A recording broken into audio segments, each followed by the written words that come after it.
You're listening to Brick by Brick, a podcast by The Brownstone Experience. I am Felicia, and I will be interviewing women of color entrepreneurs at the table.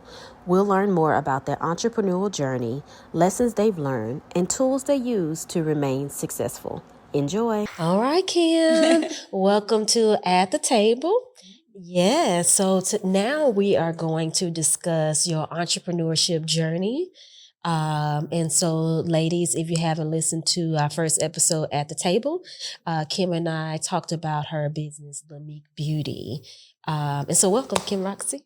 Hey, everybody. I'm here with Felicia. How are you doing? I'm amazing because I'm with you. Yes. Oh, thank you. Yes. Likewise. Yes. So let's talk about entrepreneurship. You just said something that stuck with me. You said your entire adult life you've been an entrepreneur.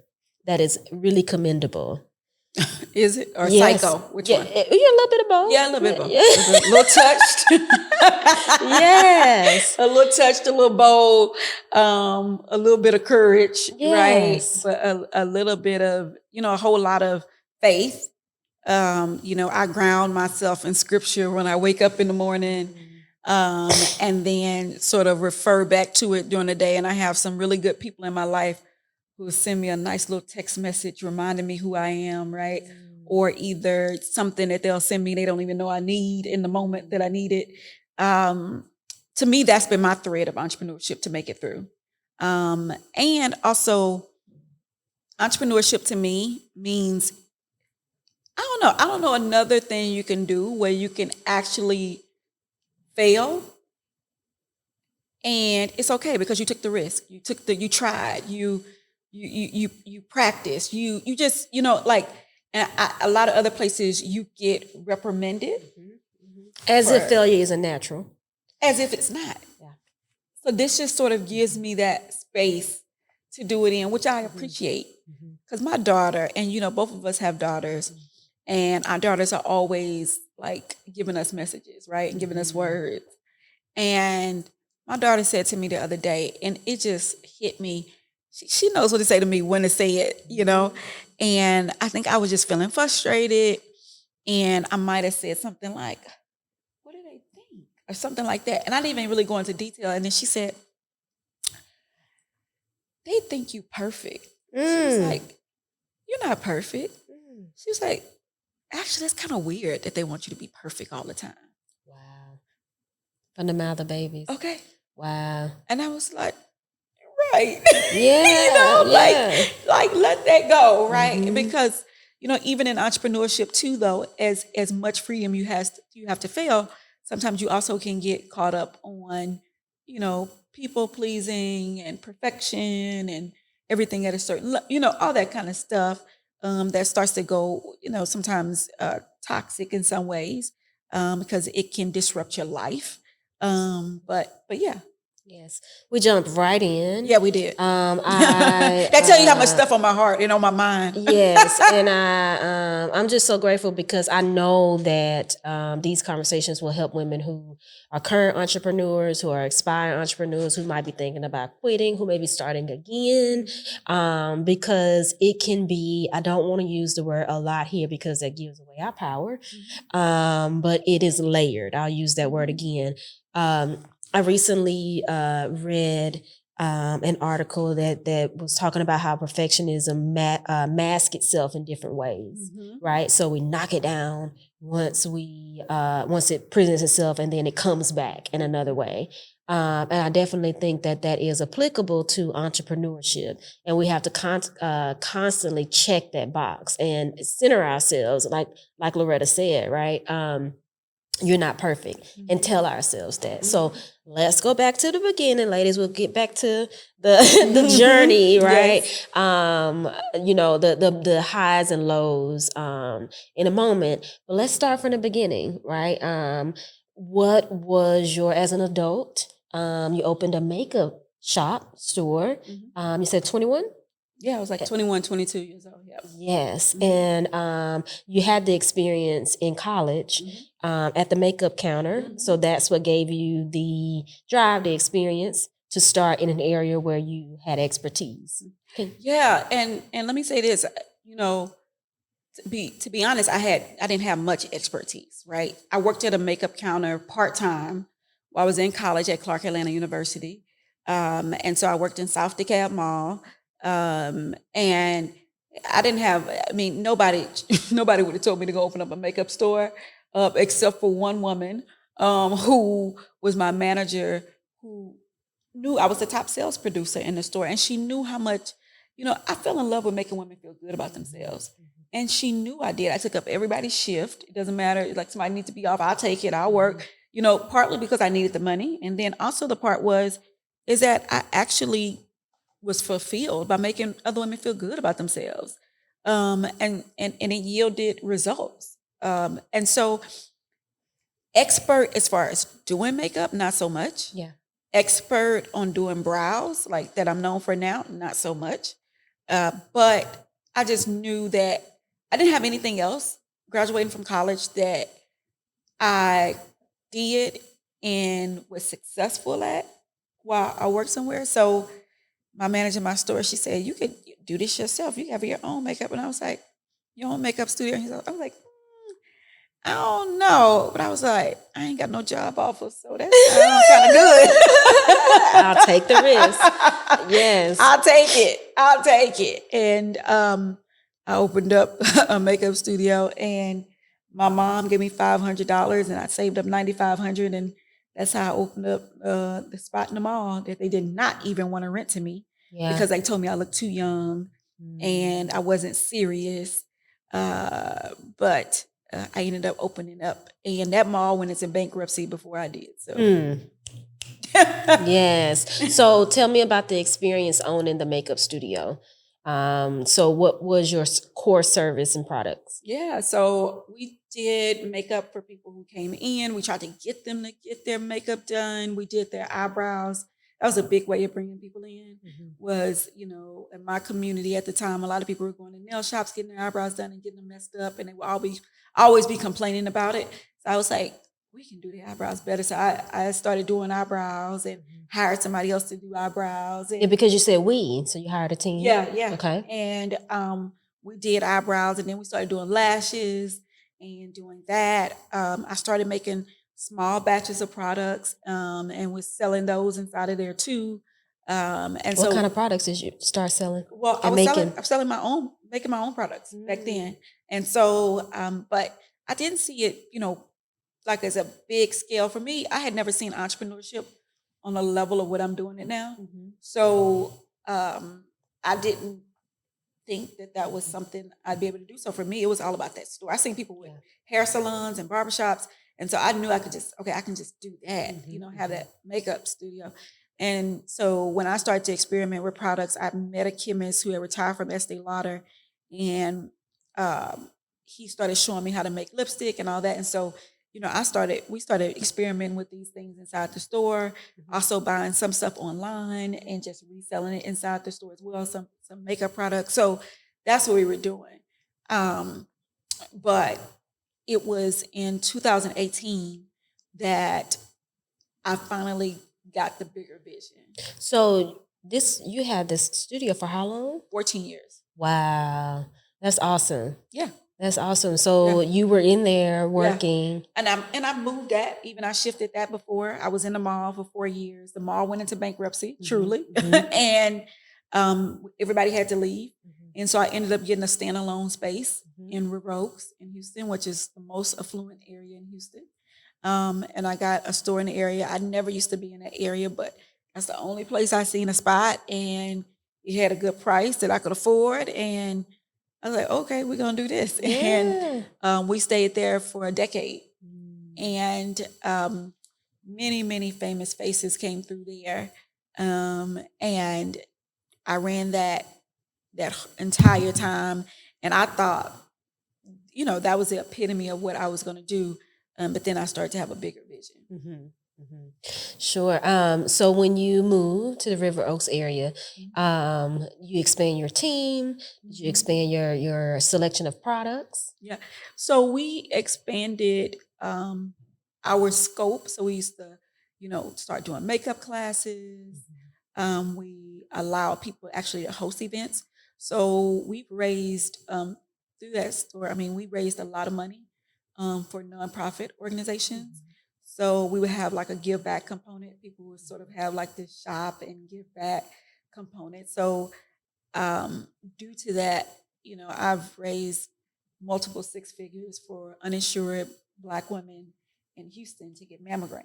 Yes. Uninsured African American women to get mammograms, $300,000 or so. And so also we've done things with St. Jude's. We've done things with domestic violence shelters in Houston. We've done things with human trafficking. We've raised money for all those different organizations through that store. So we did a lot of impactful things with that place. That's awesome. That's awesome. So as an entrepreneur, when did you get the sign that it was time to expand, in the sense that you knew to expand then, right? So your first go round was at the mall, right? And then you moved to the River Oaks area. But now in this River Oaks area, you had a different customer base. And it was freestanding, so it wasn't in the mall. I So mean, you nobody's didn't have passing by. You didn't have the People got to traffic. pull up. They got to. Yeah. It's a destination. Mhm. They have to come seek you. They have to find you. Did you think about that before when you? Oh, heck yeah, I was scared out of my mind. Yeah. Oh yeah, I was scared out of my mind, and I didn't think nobody was gonna come. I thought my business was gonna be over. Yeah. Yeah. But you knew you was moving and opening. Yeah. I knew because I just had, you're not thinking, and at the time, I think I was like, 26 or something like that. Like, I'm not even thinking about like the end result. I think sometimes we start thinking about the end result too much and, so focused on the end result rather than just. You're not going to know everything from the beginning. No. In order to execute, you're not going to know all the No. details. You just got to know the next step. Yeah. Yeah. And I think as long as you sober in mind, right? Like, just we have to go. And I think it's just having that end result in mind. I didn't have that in mind. I just was like, I had a store. I want to keep it open. Let's go here. Let's get open. But I was scared out of my mind. Was people going to show up? Yeah. Where they going to come? Would they really drive over here? Now we got to give them a new address. It ain't on the, just all the things. Yeah. Nobody's passing by. They don't happen to be in the food court. Because that's how I used to get my customers, people in the food court, and I go get them and bring them to my store. So now they got to come to my store and know about LAMIK. So it made me get out more. It was called LAMIK then? Yeah. Okay. Yeah. That's why I refer to our products now in this phase of LAMIK. It's like LAMIK 2.0. 2.0. I heard you say that. Yeah. Okay. Because but now it's all about the products, right? And our customer, but reaching a national customer versus just having our store and being concentrated there. And also me working in the business. I worked in the store 7 days a week, all of that. So it's just a whole different approach now. And the whole point is that the success that we saw in Houston. Houston is the 4th largest city in the country. It is the most diverse city in the country. So if we can become a household name amongst that community there, then our product that we were using there, our mission, and everything, we packaged that all up in that product, then we can do this nationally. And I started to have a bigger vision for what I wanted to do.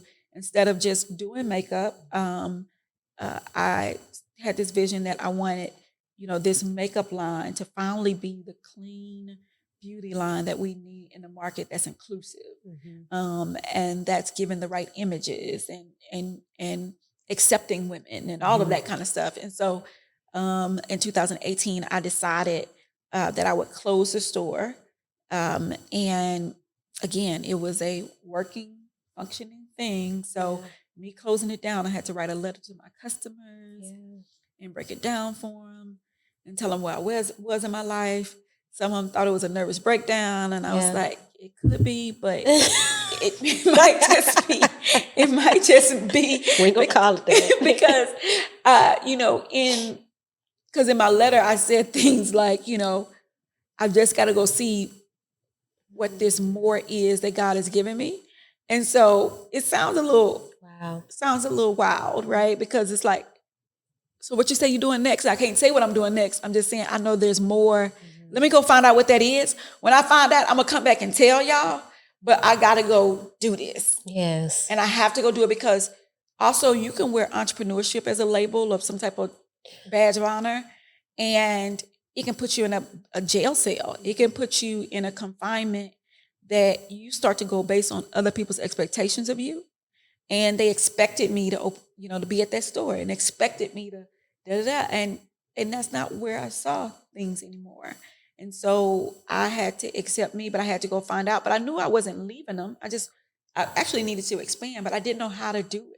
Right. Because even in that store, I tried different ways to expand, but it wasn't working quite right. Doing both. Yeah, and it was like, no, you got to go concentrate. You got to go take a sabbatical. You know what I mean? You got to go off, and I kind of did that. I went out to Hong Kong.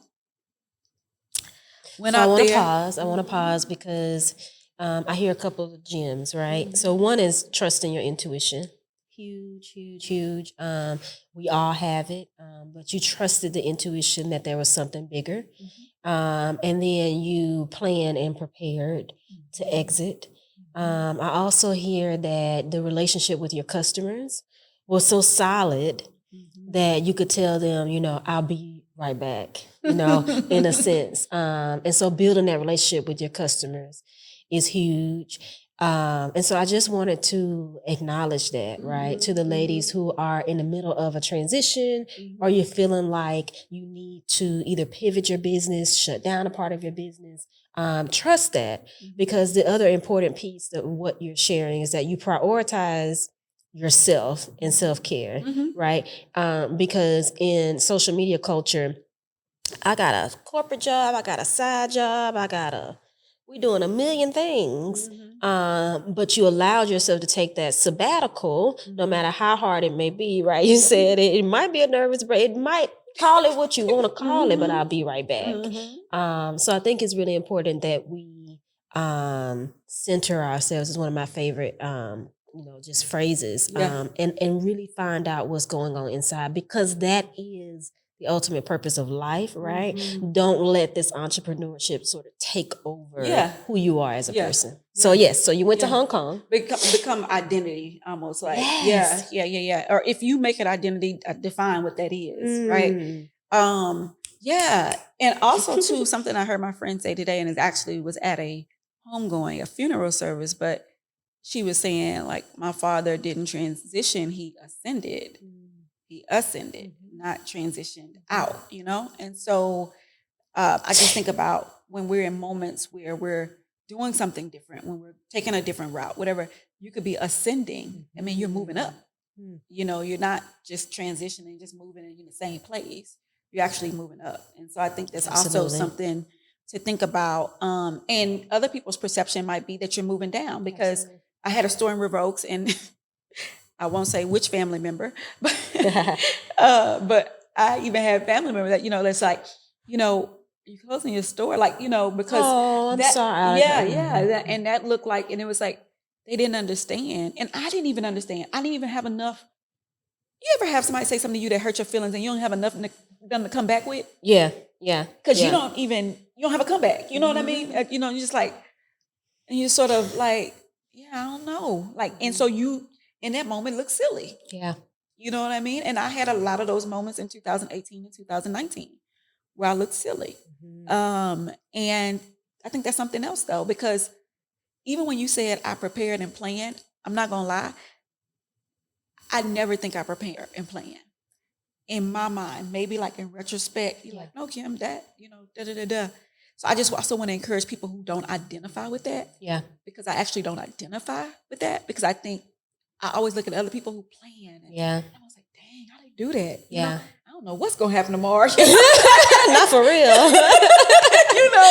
So I'm always, so also too, sometimes what you just taught me in that moment too is sometimes you're preparing and planning, you may not realize you did it until after the fact. Yeah. And so my genius was not recognized in my moves I made in 2018 and 2019 until the pandemic happened in 2020. A lot of people started to recognize me as a genius in 2020, because they go back to people who know the story. Yeah. And they go, oh my gosh, you closed your store in 2018 talking about you need to get it ready for online. Because when I finally did find the words to say, I was saying, well, I need to have an e-commerce business. There you go. Yeah. And then that made me look even more stupid because it was like, you in an e-commerce business, but you had real estate. You had, you know what I mean? Like you had the look of what success looks like, right? And so I had overhead. Hello. you know, so it's like you had all of that. And so it looked like you downsized and all of that. And so they're like, and I was like, but they were like, oh, you closed your store. You were talking about e-commerce.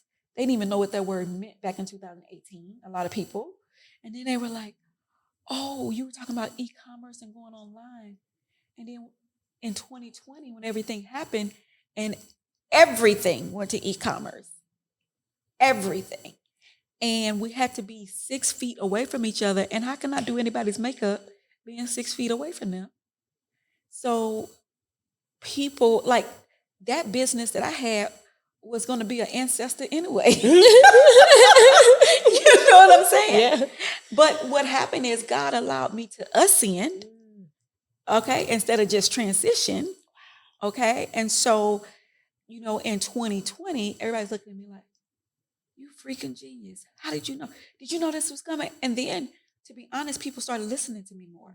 Now my voice, my volume on my microphone got louder and more substantial because now I'm getting booked to keynote speak, all kind of stuff because people are like, oh, she get visions. Like they looking at me in a whole different kind of way because of the move I made to get ready for a national, you know, an international pandemic that we never even seen before.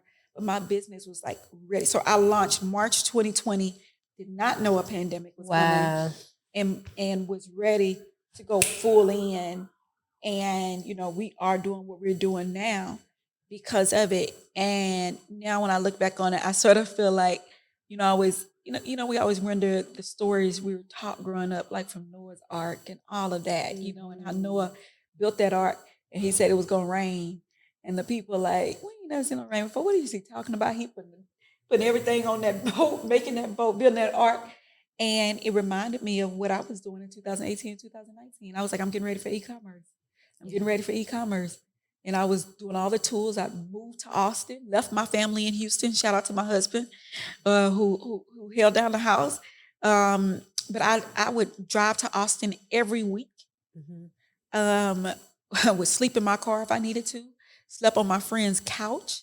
I always, you know, I think it's power in sharing, right? And Absolutely. so I don't hide from that. Like I slept on my friend's couch on my first accelerator in Austin. Div Inc. was the first one I was in. And from there, I ended up getting a venture capital backed accelerator called Sputnik. And I was in Austin for almost 2 years, building my art, you know, building my business for e-commerce, ready to launch in 2020, not knowing it's going to be the pandemic and be the launch pad for what I had been getting ready for. That is amazing. Shout out to God, right? My Lord and Savior, the head of my life. Yes, ma'am. My mom always said, "Tell the Lord, thank you." And so one thing that I think that I hear when you use the word ascend. So recently, Brownstone has. We can use the word downsize, but follow the story, right? So we, you know, the boutique is closing because it took me away from all that is what we're doing today, right? With the ultimate purpose. Which I'm excited about. Yes, Lord. Open the floodgates, Lord. And so I was, you know, just discussing it with someone and using that word downsize. And they said, well, no, to me, it seems like God is opening a door and these things have to happen for you and your business to fit through the door so that they can expand later. And that sounds exactly like what you are describing, right? And so to the entrepreneur who is feeling like they are downsizing, transitioning, maybe you're ascending. And both of us ladies are sitting here as proof of that, right? At different phases, but nevertheless, proof. And never be, you know, and also we also have the power of taking the negative connotation off of things. So even if I say I'm downsizing, like I'm trying to do that with my clothes and stuff. So, you know, that's the reason why I'm like, okay, I really only shop from Black-owned brands. I really only shop from women-owned brands. But like even my closet, I don't want just a whole bunch of clothes in my closet. Like it needs to just have purpose and like functionality and all of I that. love it. And so that's downside. Downsize my closet. That's not negative. It made a clearer path so I can go in my closet, pick the clothes, get out so I can be ready for what, for what's up front. I can feel confident in myself. If I have a whole bunch of clutter around and I don't realize it's time to downsize, I am going to down the size of the vision because I can't even see because I have all this clutter. So I think we have to change our point of view even when we say downsize. Absolutely. I could be making myself richer. Yeah. I could be making my vision clearer. It's the clarity for me. But because I'm caught up on, the negative connotation of it all, I miss the bliss. And so I think that, we even have the power over that. We're downsizing actually is a good thing. It's a smart thing. It is an intentional thing. I want to be able to see more. I want more space. I don't want all this stuff around. Like it's just, it could just be so many different ways you can look at it. But I definitely think downsizing and just our point of view of things must change. And there's a new world. And if you are always doing the old thing in a new world, you're left behind. Yeah, it's outdated. Yeah. So what you're doing is so current, and it's almost like ahead. So that's the thing that like you're going through the door that you can go inside because this is expansion because you have such a big vision and you're very courageous too. So you take chances on yourself, and I think that that's something that everybody can learn from you. You take chances on yourself, and I think that's a good habit to have. Yes, courage. Yes. How are we doing on time, KG? Last thing, we want to give the entrepreneurs 3 things that you have in your toolbox, whether they be mental, spiritual, physical, to keep yourself centered as an entrepreneur. 3 things to keep you centered. Yes, that you use. Yeah, that I use. I think one is, I was telling you that I read my scripture in the morning. I think whatever your faith and function is, I think being able to ground yourself in it over and over again. So I don't just do it in the morning. I check my phone on my Bible app throughout the day, or like I said, a text. Also, too, if I feel like I'm not getting the words to encourage me, I send the words out to other people. I tell people what I would, what I feel like, I would want someone to tell me, but I actually, when I just wonder, like, God, who I need to send a message to, and then put somebody in my spirit, and then I'll send them a message. And I'm so concentrated on their growth and expansion and prosperity and health and wealth and all of that, I just put all of that into that.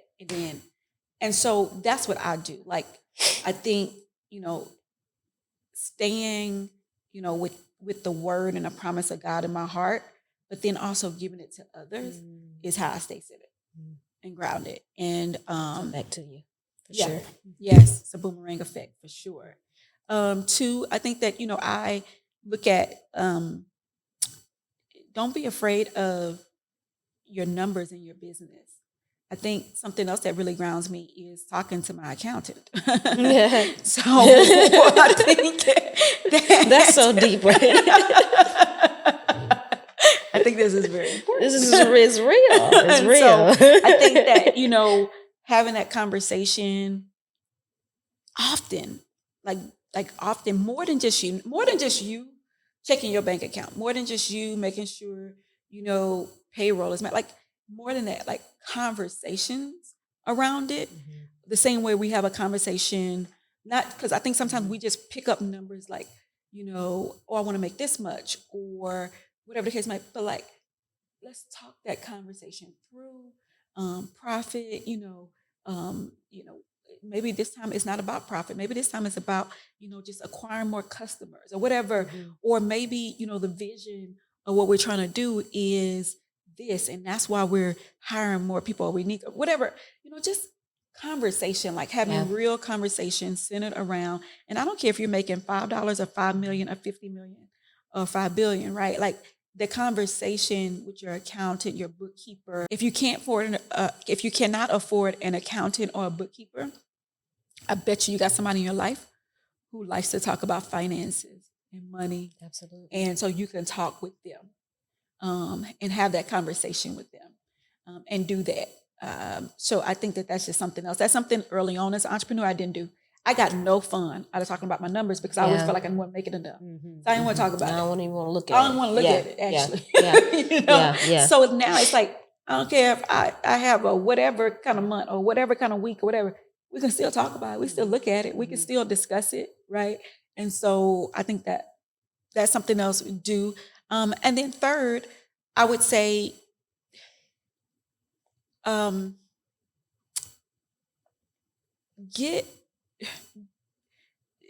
it's almost like not just get around people, because sometimes what a little pet peeve of mine, and I'm noticing this as, I become, I always say my volume on my microphone becomes a little louder. I don't want friends picking me like they pick out I hate to say it, a designer purse or something, right? Like, don't try to be my friend because you think that I'm, going to do something for you or something like that, right? So when I say be in community, I'm saying from a genuine place, not from I always tell my customer, I always tell people I don't want no girl trying to pick me like they try to be a gold digger and pick a man or something. Pick me. You know what I mean? Don't pick me because you think I'm popular or I'm this or I'm that or I got this, and you hanging around me. No, I don't do that, right? And so I think that it's like a genuine place of getting around people who are dreamers, who are genuine people, who are doers. My friends do not have to own a business. My friends do not have to be making 6 figures. My friends, no, I have friends all around the scale. Because I've had some friends that have saved my life with their words who are stay-at-home moms. Okay. And they are just as valid and as important as my other friend who, just got off of the Grammys, right? So I think that, so when I say grounding as far as getting around people, just genuine, you be genuine and you will attract genuine people. And getting around that, being community minded helps centers me. So getting those people, being community minded, anytime you're being community minded, always remember, and I'll kind of leave off with this around what centers me and my 3 things, and leaving it off with community is, in community, you're always going to give more than you get. If your checkbook balance, it always will be where you gave more than you actually got. And that's when you're in community, because that's how it's going to feel. But what ends up happening is, as time progresses and time moves along, then you'll end up finding out, oh, wait, that came because of such and such. That came because of that. That came from over here. Don't try to count it as soon as it happened. Right. Don't get in community. Don't go to one little event and one little group and you meet up 2 times and now you're like, what they doing for me? You're gonna be where you feel like you should be giving, pouring in what you have, and then watch how a year later, 2 years later, whatever it is, then it's like, oh, I see where that community, that connection really panned out. Building community. I love it. Thank you, Kim Roxie. Thank you. Yes, you guys can find Kim Roxie on Instagram. Yes. The Kim Roxie or just Kim Roxie? Yeah, so at the Kim Roxie, TheKimRoxie, is where I hang out, and I'm on LinkedIn too, Kim Roxie. On Twitter, Kim Roxie, KimRoxie. Yes. Thank you, girlfriend. Thank you, friend. Okay, bye-bye. Thanks for joining. If you enjoyed this episode, please rate, like, and share so that others will learn about Brick by the Brownstone Experience. You can also learn more about our guests by going to our website, The Brownstone Experience.